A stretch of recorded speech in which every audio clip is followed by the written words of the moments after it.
इसी कमरे के अंदर हमने मुतालबा किया था कि इन कैमरा सेशन बुलवाया जाए, और जब हमने इन कैमरा जॉइंट सेशन की बात की थी तो हमने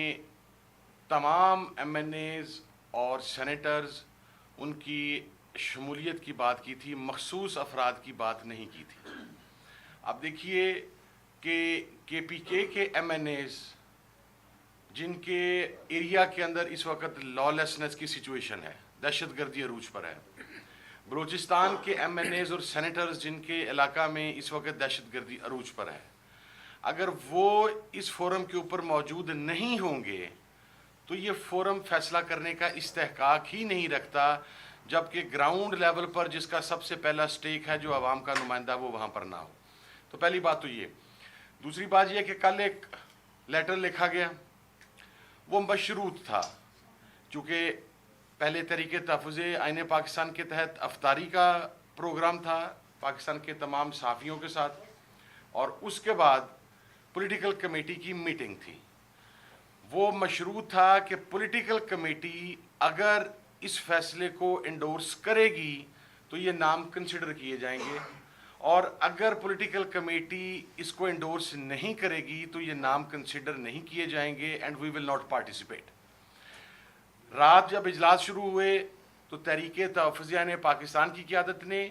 और पाकिस्तान तहरीक इंसाफ की पॉलिटिकल कमेटी ने यूनानिमसली ये डिसाइड किया कि दो वजूहात की बुनियाद पर, एक तो अवाम के तमाम हकीकी नुमाइंदगान को इस इजलास में ना बुनियाद की बुनियाद पर, और दूसरा इमरान खान साहब तक रसाई ना देने की बुनियाद के ऊपर हम इस आज कौमी सलामती कौंसिल के इजलास में शरीक नहीं होंगे। कल जब ये फैसला उस वक़्त पार्लिमानी कमेटी में हुआ तो वहाँ पर यह फैसला भी हुआ कि leader of the opposition national assembly Umar Ayub साहब एक ख़त लिखेंगे जिसको तायीद हासिल होगी leader of the opposition senate की भी, कि हमारी फिल फॉर इमरान खान साहब से मुलाकात करवाई जाए। और as per the decision of the parliamentary party, leader of the opposition Umar Ayub साहब की तरफ से ख़त लिखा गया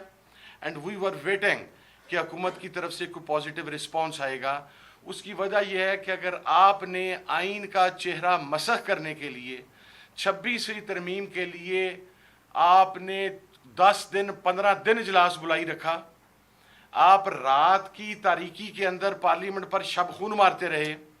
आप पाकिस्तान की पार्लिमानी तारीख में पहली मरतबा सारी रात 26वीं आईनी तरमीम मंजूर करवाते रहे, तो 26वीं तरमीम बड़ी थी या इस मुल्क का मसला बड़ा है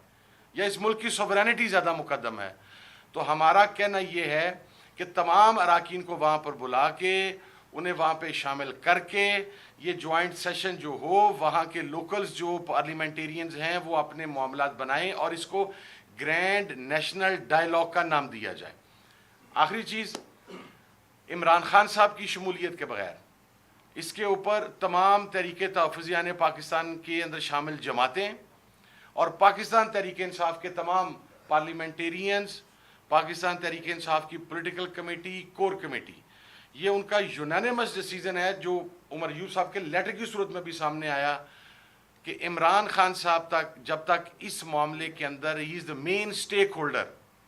आप जिस सूबे में ऑपरेशन करने जा रहे हैं वहाँ पर पाकिस्तान तहरीक इंसाफ की हुकूमत है, आप इमरान खान साहब को कॉन्फिडेंस में लेने के बगैर आपको ग्राउंड सपोर्ट मुयस्सर नहीं आएगी। और आखिरी चीज़, आप अपना दिल बड़ा करें। अगर हमने दिल बड़ा करके अपने सियासी इख्तलाफात को पीछे रखते हुए जॉइंट सेशन की बात की तो चंद अफराद के उसमें जाने की बात नहीं थी, तमाम पार्लियामेंटेरियंस के जाने की बात थी। ये पाकिस्तान की बका का मसला है, पाकिस्तान की सलामती का मसला है। आप इसे ज़ाती अना का मसला ना बनाएं। आप खुदारा पाकिस्तान के हाल पर रहम करें। नेशनल और जो पाकिस्तान का सबसे बड़ा मकबूल लीडर है, जिसने पिछला इलेक्शन स्वीप किया है, इमरान खान, अगर वो जेल में होगा तो फिर आपको अवामी सतह पर मकबूलियत भी नहीं मिलेगी, सपोर्ट भी नहीं मिलेगी। और हम इस चीज़ के कायल हैं कि किसी भी ऑपरेशन से पहले फुल थ्रॉटल के साथ मुज़ाकरात को चांस देना चाहिए। आप वो लोग बलूचिस्तान के हों, वो लोग केपीके के हों,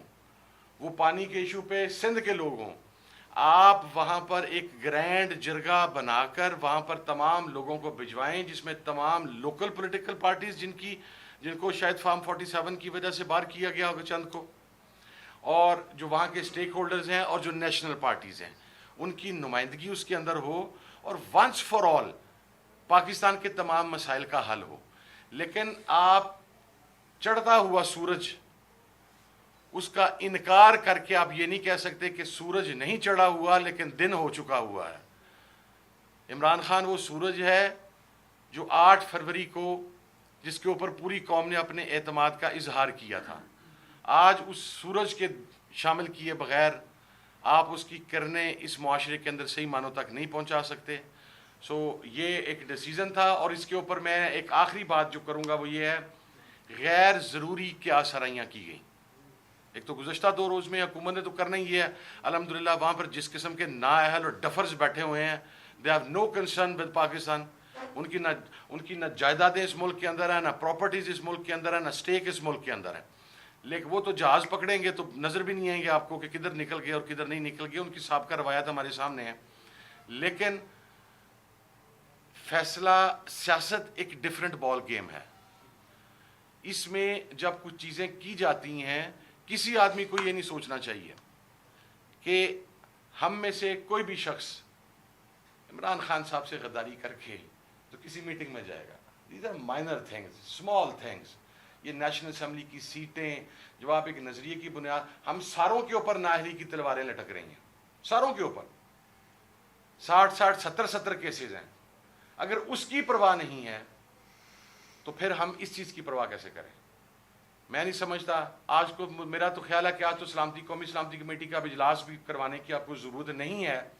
کیونکہ جن کو آپ نے بریفنگ دینی ہے، ایک تو وہ ذہنی حکومتی نمائندگان جو وہاں پر چند شامل ہوں گے، وہ ذہنی پختگی اور شعور کے حوالہ سے اس مقام پر ہی نہیں ہے کہ انہیں کوئی چیز بریف کی جائے۔ بریف کریں گے تو سمجھ نہیں آنی، وہ سمجھ آئے نہ آئے، وہ آپ کی ہاں میں ہاں ملانے کے لیے وہاں پر بیٹھے ہیں۔ آپ نے پاکستان کی اپوزیشن کو اس پر آن بورڈ کرنا تھا، اپوزیشن نے اس کا کمپلیٹلی بائک آؤٹ کر دیا ہے۔ our request is reconsider your policy، دوبارہ جوائنٹ سیشن بلائیں، عمران خان صاحب کو پیرول پر لے کر آئیں، عمران خان صاحب تک تمام لوگوں کی رسائی دیں